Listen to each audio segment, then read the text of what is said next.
আসসালামু আলাইকুম ওয়া রাহমাতুল্লাহি ওয়া বারাকাতুহু। ইন্নাল হামদালিল্লাহিল আকরাবিল্লাযী খালাকাল ইনসানা ওয়া কাররামাহু ওয়া 'allamahu মিনাল বায়ানি মা লাম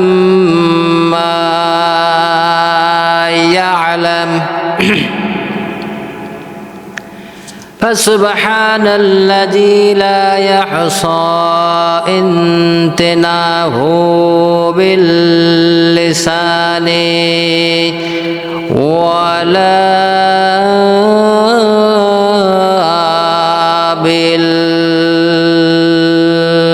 بالقلم ونشهد أن لا إله إلا الله وحده لا شريك له ونشهد أن سيدنا وحبيبنا ومولانا محمدا عبده ورسوله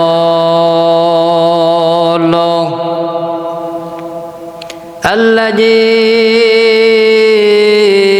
أرسله بالحق بشيرا ونذيرا وداعيا إلى الله بإذنه وسراجا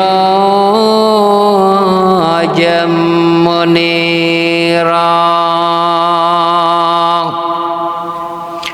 فقد قال الله تعالى في كلامه المجيد والفرقانه الحميد.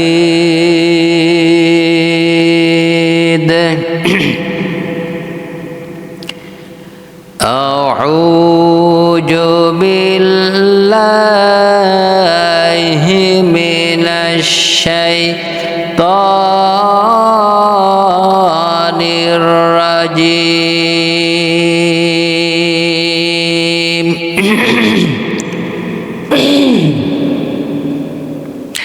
بسم الله الرحمن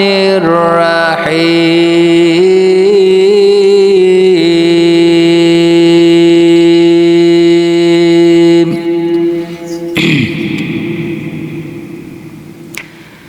ختم الله على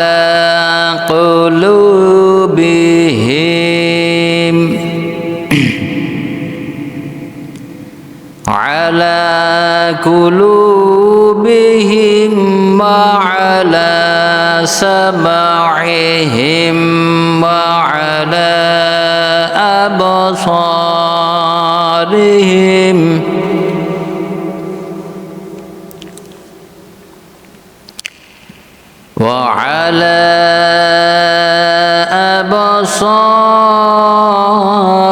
أبصارهم غشاوة ولهم عذاب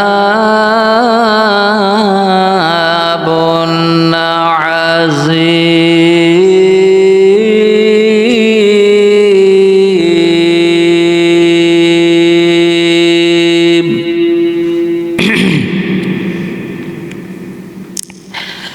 ختم الله على قلوبهم وعلى سمعهم وعلى أبصارهم غشاوة ولهم عذاب عظيم.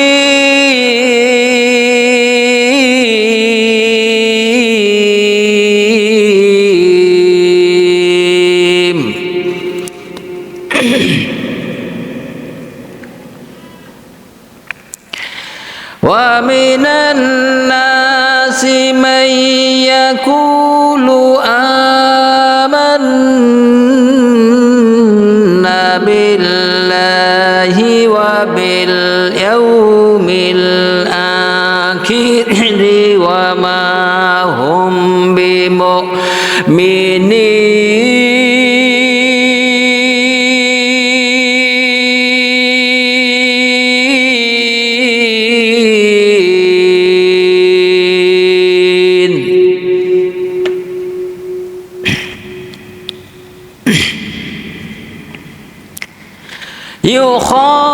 يخادعون الله والذين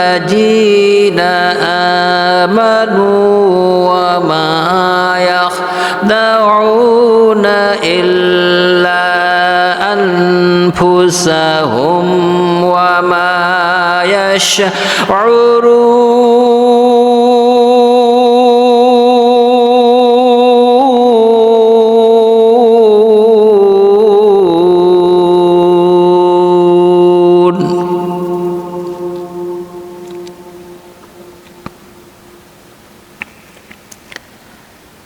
وما يخدعون إلا أنفسهم وما يشعرون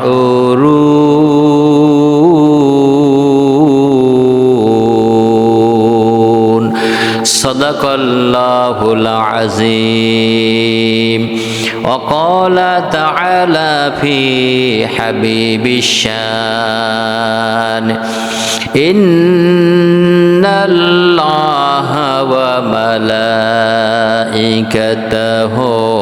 يصلون على النبي يا أيها الذين آمنوا صلوا عليه وسلموا تسليما اللهم صل على سيدنا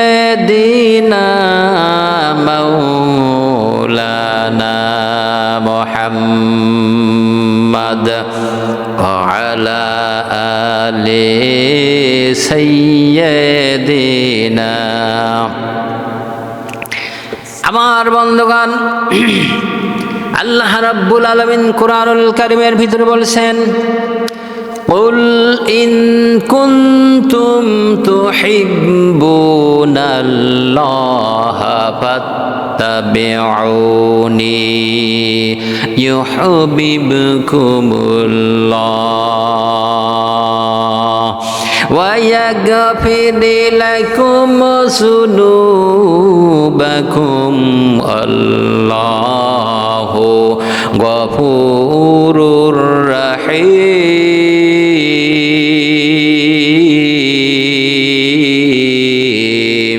الله أكبر আল্লাহ রাব্বুল আলামিন বলেন ও নবী আপনি বলে দিন তোমরা যদি আল্লাহ তাআলাকে পেতে চাও আল্লাহ তাআলাকে ভালোবাসতে চাও তাহলে সর্বপ্রথম ফাত্তাবিউনি আমার অনুসরণ করো আমার অনুকরণ করো আমার ইত্তেবা করো তাহলে আল্লাহ তাআলা তোমাদের সকলকে ভালোবাসবেন শুধু ভালোবাসবেন না ভালোবেসে কি করবেন ওয়ায়াগফির লাকুম যুনুবাকুম আল্লাহু গফুরুর রহিম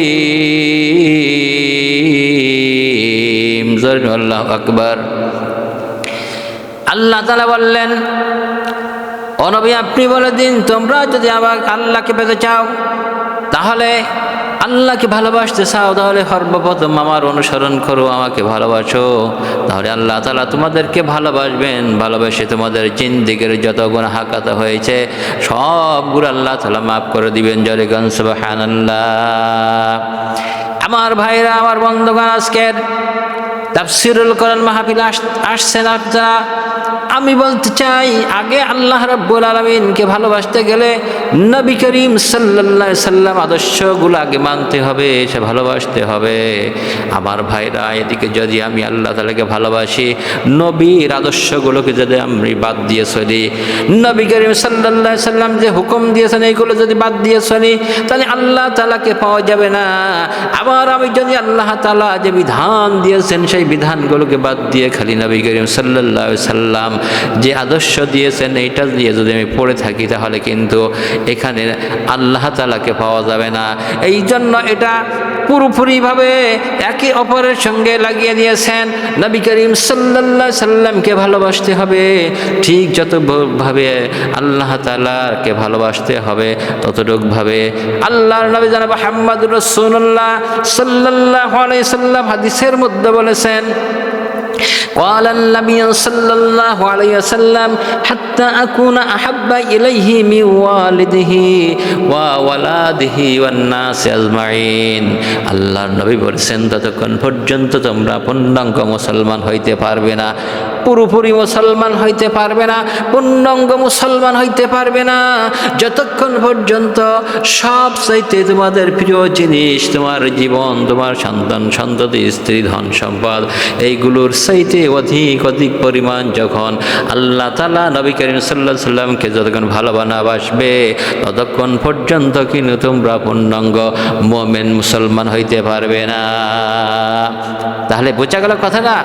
আমার ভাইরা, আজকের আমরা যারা মাহফিলে আসছি, আমি বলতে চাই আমাদের ভালোবাসা আল্লাহ রাব্বুল আলামিন যে বিধান দিয়েছেন, নবী করিম সাল্লাল্লাহু আলাইহি সাল্লাম যেটা বলেছেন, এইটার প্রতি ভালোবাসা বেশি, না আমাদের নেতা বলে যে অমুক, সেইগুলো আমাদের কিন্তু মানতে হবে। আর আল্লাহ তাআলাকে ভালোবেসেছেন, নবী করিম সাল্লাল্লাহু আলাইহি সাল্লামকে ভালোবেসেছেন, সাহাবায়ে কেরামরা কিভাবে ভালোবেসেছেন। আজকের যখন আমাদের সামনে কোনো অন্যায় কাজ হয়, আমাদের সামনে কোনো যখন জুলুম কাজ হয়, আমরা তখন এড়িয়ে চলি, আমরা তখন পাশ কেড়িয়ে চলতে চাই। আমার বন্ধুগণ, ওখানে আমরা হক কথা বলতে চাই না। তার কারণ হলো, ওখানে যদি আমরা হক কথা বলি তাহলে আমার পরে হামলা হতে পারে, মামলা হতে পারে। এই জন্য আমরা হক কথা ওখানে বলতে চাই না। আমার বন্ধুগণ, আমার ভাইরা, একজন এক এক পরিবেশ নিয়ে পড়ে আছে। কোনো মুসলমান তসবিহ তাহলিল নিয়ে জমিনে মসজিদের ভিতরে পড়ে আছে, আবার কোনো মুসলমান দেখা যায় পীরের মাজারে যে খানকা শরীফের ভিতরে যে ওখানে আল্লাহু আল্লাহু বলে জিকির করতেছে। কিন্তু বাইরে যে শয়তানের রাজত্ব চলছে, বাইরে যে মানব প্রসিত আইন চলছে, বাইরে যে মানব প্রসিত মতবাদ দ্বারা দেশ পরিচালিত হচ্ছে, সমাজ পরিচালিত হচ্ছে, ও সমাজ পরিচালিত হচ্ছে, এদিকে কোনো আমরা খেয়াল করি না। আমরা মসজিদের ভিতরে বসে আল্লাহু আল্লাহু করি, পীর সাহেবের মাজারে বসে আমরা আল্লাহু আল্লাহু করি, আর জমিনে যত শয়তানি কাজ যায় হোক আমরা এগুলো খেয়াল করি না। আমার বন্ধুগণ, সাহাবায়ে কেরামরা নবী করিম সাল্লাল্লাহু আলাইহি সাল্লাম যেগুলো যুদ্ধ করেছেন, এই যুদ্ধ করার কারণটা কি? যুদ্ধ করার যদি নবী করিম সাল্লাল্লাহু আলাইহি সাল্লাম তিনি মসজিদে বসে কোরআন তেলাওয়াত জিকির করলে যদি জান্নাত পাওয়া যেত, তাহলে আপনার নবী, আমার নবী, দয়ার নবী, মায়ার নবী জনাব মুহাম্মদুর রাসূলুল্লাহ সাল্লাল্লাহু আলাইহি সাল্লাম কিন্তু জিহাদের ময়দানে রক্ত ঝরাতো না। আল্লাহর নবী জনাব মুহাম্মদুর রাসূলুল্লাহ সাল্লাল্লাহু আলাইহি সাল্লাম যখন উহুদের ময়দানে যুদ্ধের ময়দানে গিয়েছিলেন, ওই যুদ্ধের ময়দানে যুদ্ধ চলছে, চতুর্দিকে যুদ্ধ চলছে, সাহাবায়ে কেরামরা গিয়েছে উহুদের ময়দানে, কাফের বেঈমানরা ঘিরে ফেলেছেন ওই উহুদের ময়দানে। আমার বন্ধুগণ, সবাই লড়াই করতেছেন। আল্লাহর নবী জনাব মুহাম্মদুর রাসূলুল্লাহ স্বয়ং উহুদের ময়দানে, ওই জিহাদের ময়দানে রয়ে গেছেন। আল্লাহ নবী জনাব মুহাম্মদুর রাসূলুল্লাহ সাল্লাল্লাহু আলাইহি সাল্লামকে সাহাবায়ে কেরামরা এত ভালোবেসেছেন। আমার ভাইরা, আমার বন্ধুগণ, ওই নবী করিম সাল্লাল্লাহু আলাইহি সাল্লামকে সাহাবায়ে কেরামরা চতুর্দিকে ঘিরে ধরেছে। এই জন্য কাফের বেঈমানেরা যে তীর মারতেছে, যে গুলি মারতেছে, ওইগুলো যেন নবী করিম সাল্লাল্লাহু আলাইহি ওয়াসাল্লামের শরীর মোবারকে যত না লাগে, এই জন্য সাহাবায়ে কেরামরা ঢাল সৈন্যর সামনে দাঁড়িয়ে গেছেন। জরিকান সুবহানাল্লাহ। আজ আজ যদি আমরা তদ্রূপভাবে ইসলামকে ভালোবাসতাম, কোরআনকে ভালোবাসতাম, তাহলে দেখা যাচ্ছে আমাদের যে সমস্ত নায়েবে রাসূলরা উত্তরসূরি যারা রয়েছে তাদেরকে জেল দেওয়া হচ্ছে, তাদের গায়ে গুলি মারা হচ্ছে, তখন আমরা কিন্তু ঐক্যবদ্ধভাবে আমরা ময়দানে ছড়িয়ে পড়তাম, বলেন ঠিক কিনা? কিন্তু যখন গুলি হয় তখন আমরা, যখন হামলা মামলা হয় তখন আমরা পাশ কাটায় চলে যাই, তাহলে তো শত্রুরা অবশ্যই যেখানে ঘাঁটি দখল করবে, বলেন ঠিক কিনা?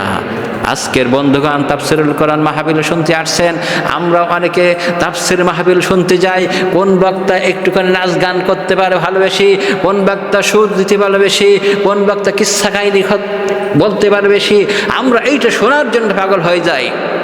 কিন্তু দয়ার নবী মায়ের নবী জনাবে মুহাম্মদ রাসূলুল্লাহ সাল্লাল্লাহু আলাইহি সাল্লামকে সাহাবায়ে ইকরামরা যে ভালোবেসেছেন, কিসের জন্য ভালোবেসেছেন?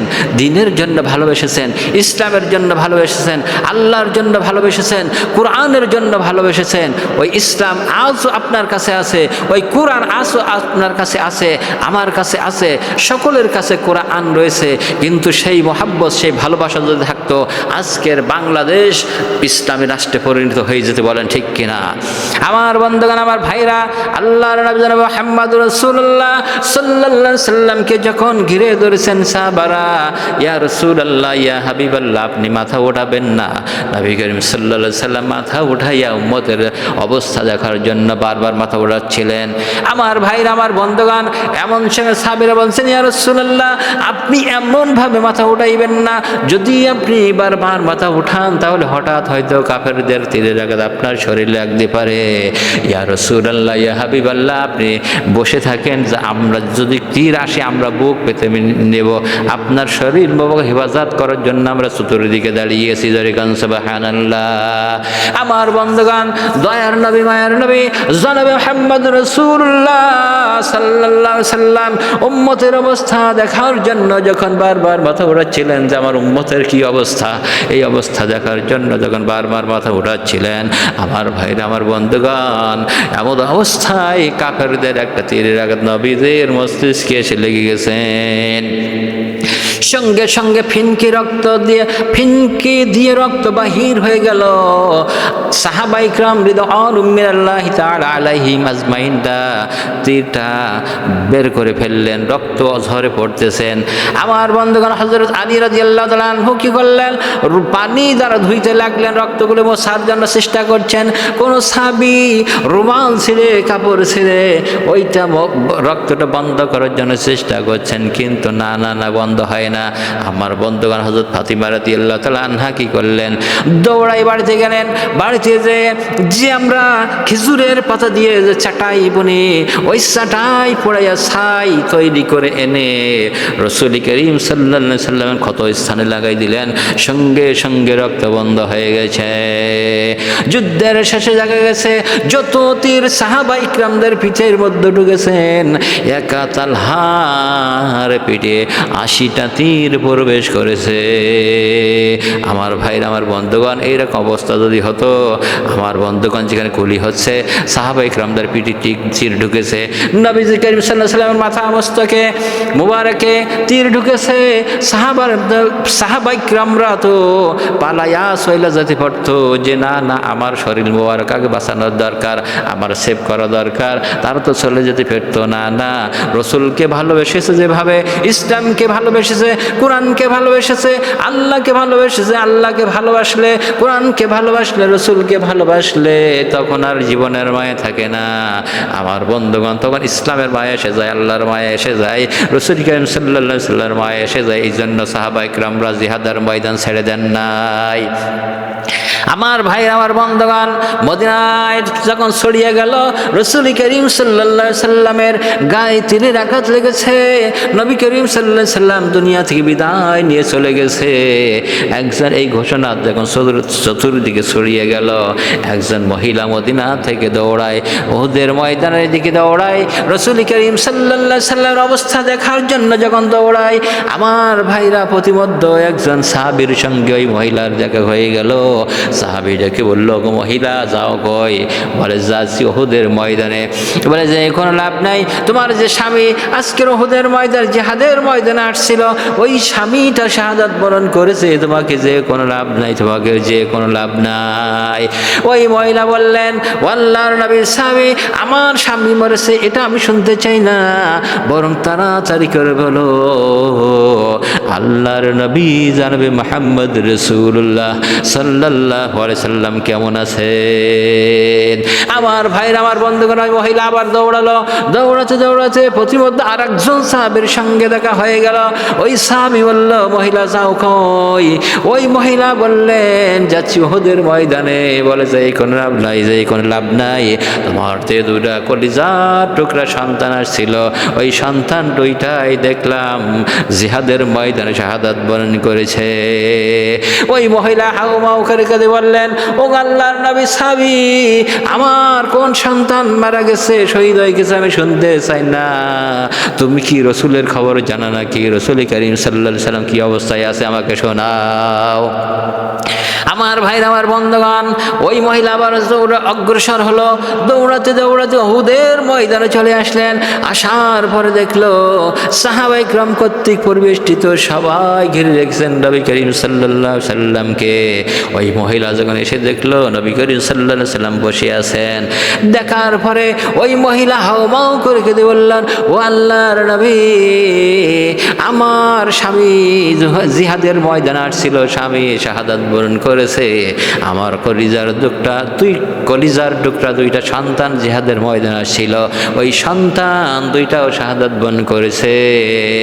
আল্লাহর নবী, আপনি বেঁচে আছেন, এইটা আমাকে দেখার পরে সব যে আমার ভিতরে যে আজকের শোকের বার্তা ছিল সব আমার ধুয়ে মুছে সাফ হয়ে গেছে। আপনি বেঁচে আছেন, এইটাই আমাদের জীবনের চরম সান্ত্বনা। এই জন আল্লাহ তাআলা বললেন, আল্লাহ রাব্বুল আলামিন বলছেন, কুল ইন কুনতুম তুহিব্বুনাল্লাহা ফাত্তাবিউনি ইউহিব্বুকুমুল্লাহ ওয়া ইয়াগফির লাকুম যুনুবাকুম আল্লাহু গফুরুর রহিম। ও নবী, আপনি বলে দেন, তোমরা যদি আল্লাহকে পেতে চাও, তোমরা যদি জান্নাত পেতে চাও, তাহলে সর্বপ্রথম ফাত্তাবিউনি, রাসূলকে অনুসরণ করো। তিনি যে বিধান দিয়েছে সে বিধান তোমরা মেনে চলো, ওই পথে তোমরা অগ্রসর হও, তাহলে আল্লাহ পাককে পাবা আর তোমরা জান্নাত পাবা। আল্লাহ তাআলা বলছেন, শুধু তাই নয়, তোমাদের জীবনের যত গুনাহ কাদা হয়েছে আমি আল্লাহ তাআলা সবগুলো মাফ করে দিব। জরিগান সুবহানাল্লাহ। তাহলে রসুলের আদর্শ মানার প্রয়োজন আছে না নাই? রসুলের আদর্শ আমরা মানবো না মানবো না? যারা বলেন আজকের মাহফিলে যারা আসছেন, এই যে আমরা কিচ্ছা কাহিনীগুলো বলে, এইটা বললে আমরা কি চোখে পানি এসে যায়, কিন্তু কালকে যখন ইসলামের ময়দানে ডাকা হবে তখন কিন্তু একজনও বাইর হবে না, এরকম না?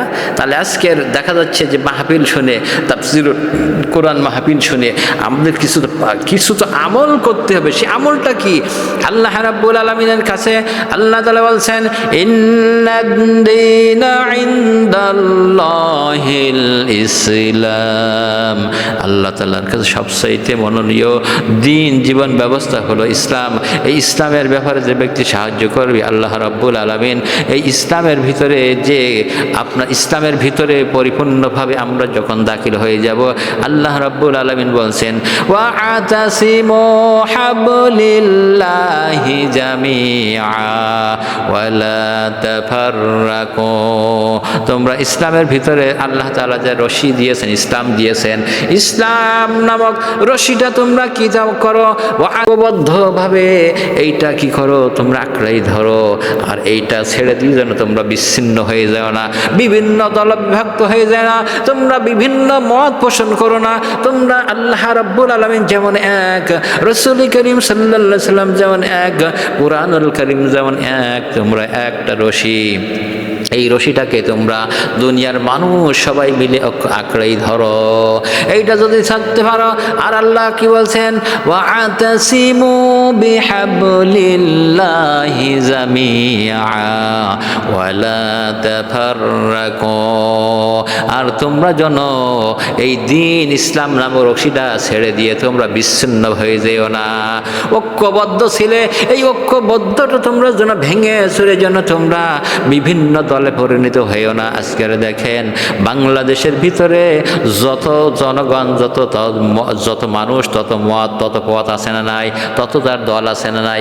আমার ভাইরা, আপনাদের কাছে প্রশ্ন, আল্লাহ তাআলা তিনি যে এক, তাহলে দলটাও হবে এক। রাসূল করিম সাল্লাল্লাহু আলাইহি সাল্লাম আল্লাহ রসুল তিনি এক, তাহলে দলও হবে এক। কিন্তু আজকের আমাদের ভিতরে অসংখ্য দল রয়েছে, মানুষেরা দ্বিধাদ্বন্দ্বের ভিতরে ভুগতেছে, আমি কোন দল করব, কোন দলের ভিতরে যাব, কোন দলটা সঠিক। কিন্তু কোন দলটা সঠিক আল্লাহ তাআলা কুরআনুল কারীমের ভিতরে বলে দিয়েছেন, যে দলটা সঠিক সে দলের কথা আল্লাহ জানিয়ে দিয়েছেন, দেন নাই, আল্লাহ পাক জানিয়ে দিয়েছেন। আমার ভাইরা, আমার বন্ধুগণ, এইগুলো আমাদেরকে আগে জানতে হবে। কিসসা কাহিনী শুনিয়ে এগুলো আমাদের মানে এই যারা আমাদের কিসসা কাহিনী শুনবেন, এটা ঈমান বৃদ্ধির জন্য। কিন্তু এখন বর্তমান যে প্রেক্ষাপটটা আপনার সামনে রয়েছে, যে দুনিয়ায় যে অন্যায় জুলুম রয়েছে, ফাসাদ রয়েছে, এগুলোকে দুর্বৃত্ত করতে হবে। এইটা হলো আপনার উপর, আমার উপর ঈমানি দায়িত্ব। কার উপরে? আল্লাহ রাব্বুল আলামিন বলেন, হাত্তা লা তাকুনা ফিতনাতু ওয়া ইয়াকুনুদ দীনু লিল্লাহ। আল্লাহ তাআলা বললেন, তোমরা সংগ্রাম করো, তোমরা লড়াই করো, কথা বলো, যতক্ষণ পর্যন্ত আমার দুনিয়া থেকে ফিতনা ফাসাদ দূরীভূত না হয় ততক্ষণ পর্যন্ত তোমরা সংগ্রাম করো। আজকের আমাদের কিচ্ছা কাহিনী শুনে ঈমান বৃদ্ধি করব, সেটা ঠিক আছে, কিন্তু এক্ষুনি আপনার প্রয়োজন যে সমাজ সংস্করণ করা, আপনার পৌরসভা সংস্করণ করা, আপনার দেশ সংস্করণ করা, এটার আপনার প্রয়োজন আছে।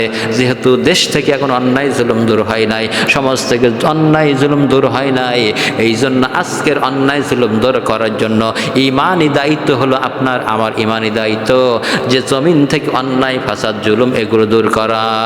খালি কিসসা কাহিনী শুনে গেলাম, আমার বন্ধুগণ চোখের পানি ফেলালাম, বাড়ি গেলাম, বাড়ি যাই আবার যা তাই, এটা কিন্তু শুনে কোনো লাভ হবে না, লাভ হবে না। আজকের ঈমানি দায়িত্ব হলো, জমিনে যদি আল্লাহর হুকুমত প্রতিষ্ঠিত না হয়, কোরআন আইন চালু যদি না হয়, আমার বন্ধুগণ খালি নামাজ রোজা হজ যাকাত করে কিন্তু আপনি আমি রেহাই পাবো না। এই জন্য আমাদের আগে কি করতে হবে? ঈমানকে পরিশুদ্ধ করতে হবে। আমার বন্ধুগণ, আগে কি করতে হবে? জমির যে অন্যায় ফাসাদ জুলুম রয়েছে এগুলো আমাদেরকে আগে দূর করে একদম খাঁটি মানে আল্লাহ তাআলার যাতে বিধান চালু হয়ে যায় এমন পরিবেশ আপনাকে আমাকে সৃষ্টি তৈরি করার জন্য আল্লাহ পাক জমিনে আমাকে পাঠাইছেন খলিফা হিসাবে। কি আল্লাহ রাব্বুল আলামিন বলেন, ইন্নী জাইলুন ফিল আরদি খলিফা। আল্লাহ তাআলা বলেন, আমি নিশ্চয় প্রতিনিধি অর্থাৎ খলিফা, তোমাদেরকে আমি প্রতিনিধি করে জমিনে পাঠিয়েছি। কি করেছি? আপনাকে আমাকে প্রতিনিধি করে পাঠিয়েছেন। তা প্রতিনিধির অর্থ কি? ঘরের কোনায় যদি পড়ে বসে থাকেন তাহলে কি আপনাকে প্রতিনিধি হওয়া যাবে নাকি? আমার বন্ধুগণ, আপনি যদি মনে করেন ঘর থেকে বাইর হব না, ঘরে বসে থাকবো, প্রতিনিধি করা যাবে না, আপনাকে মনে করেন যদি আপনি প্রতিনিধি ইনকাম করতে যাবেন, যদি ঘরে বসে থাকেন তাহলে আপনাকে কেউ 1000 টাকা 2000 টাকা কিংবা যারা চাকরি করেন 50,000 1 লক্ষ টাকা বেতন পান, এই বেতন কিন্তু কেউ দেবে না।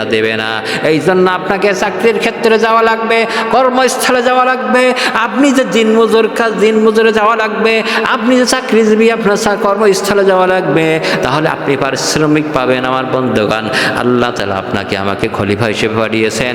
এই খলিফা হিসাবে প্রতিনিধিত্ব করে অন্যায় ফাসাদ যতক্ষণ পর্যন্ত আমরা দুনিয়া থেকে জমিন থেকে উৎখাত না করতে পারবো ততক্ষণ পর্যন্ত একজন চাকরিজীবী যদি বাড়িতে বসে থাকে, চাকরি পেয়েছে, বিভিন্ন কর্মস্থলে চাকরি পেয়েছে, চাকরি পাওয়ার পরেও যদি ডিউটি পালন না করে তাহলে কিন্তু 1 লক্ষ টাকা বেতন দেবে না।